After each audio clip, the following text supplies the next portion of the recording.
Foreign Ministry. Well, Benjamin Netanyahu has named this assault on Iran as Operation Rising Lion and called on Iranians to rise up in a revolt against the supreme leader. Well, let's bring in Professor Syed Mohammed Madani, a former advisor to Iran's nuclear negotiation team.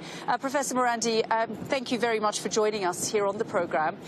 Did Iran majorly miscalculate? Because even now, President Trump is providing Iran with an off-ramp, telling them to come to the negotiating table. At what point will Iran take that offer? Well, according to your narrative, Iran always miscalculates. It's a regime. I heard the regime 20 times in the last 10 minutes as I was listening. You sound like TASS news agency upgraded during the Soviet Union. And you say the regime is unpopular and is killing its people. When General Soleimani was murdered by the same Trump that you talk about, millions of people came to the streets of this city, Tehran, that I'm in. So how is it that he's so unpopular? This propaganda that you're producing is only justifying aggression. What the Israeli regime did was aggression. What it did was unjustified aggression. And Netanyahu has been saying for over 30 years, some say up to 40 years, he's been saying that Iran's on the verge of creating a nuclear weapon. And thanks to people like you, he gets away with these lies. But people can go online and check how many times he said Professor Madani, if you could just focus on, I know your narrative and I know the line you take, and we've spoken a number of times, and I'm sure, but if you could just focus on answering the question, in terms of the nuclear talks, on day 60, as far as we know, Donald Trump had said Iran has 60 days. Israel attacked on the 61st day.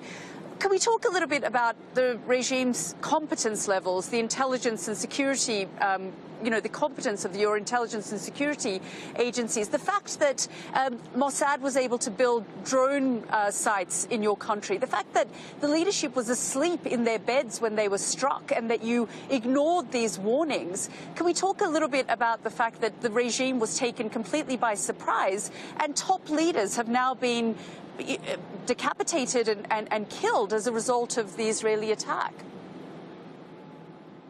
Saying regime, I think it helps you contain your contempt for independent countries. You after all, you work for Sky News. It's understandable. But the regime, how do you know that the Israeli regime had bases inside Iran? You're just repeating their propaganda. Of course, Israel for you is not a regime. Sorry, it's a state. But it's a genocidal state carrying out extermination in Gaza. But that's not really important. But how do you know so that they have bases that the top commanders have been killed?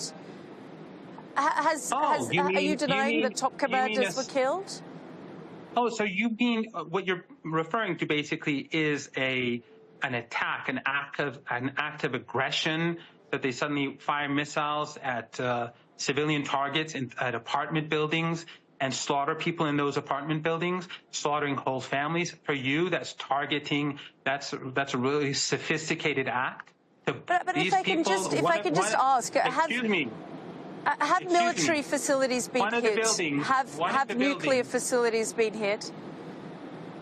One of the buildings that has some of these commanders, one or two of these commanders, was a large apartment building where they killed everyone, 60 people, 20 children. That's not important for people like you, but that's important for people like us.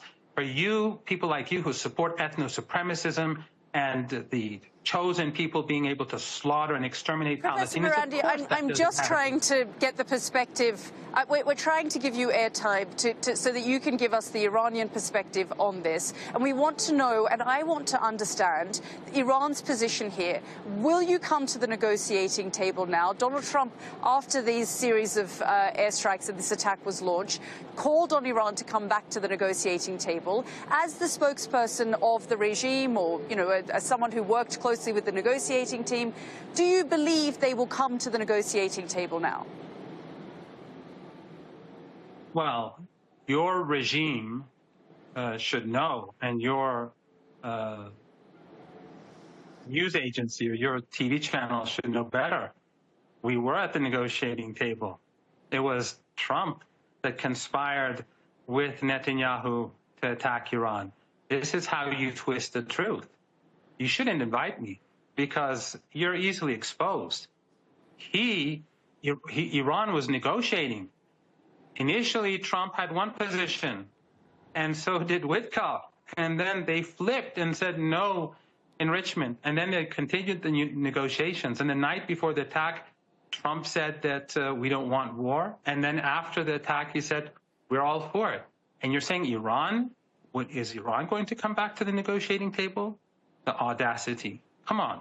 Be a bit, show at least a bit of integrity. A bit of integrity will help. Okay. Okay, Professor Madani, thanks again for joining us here on the program.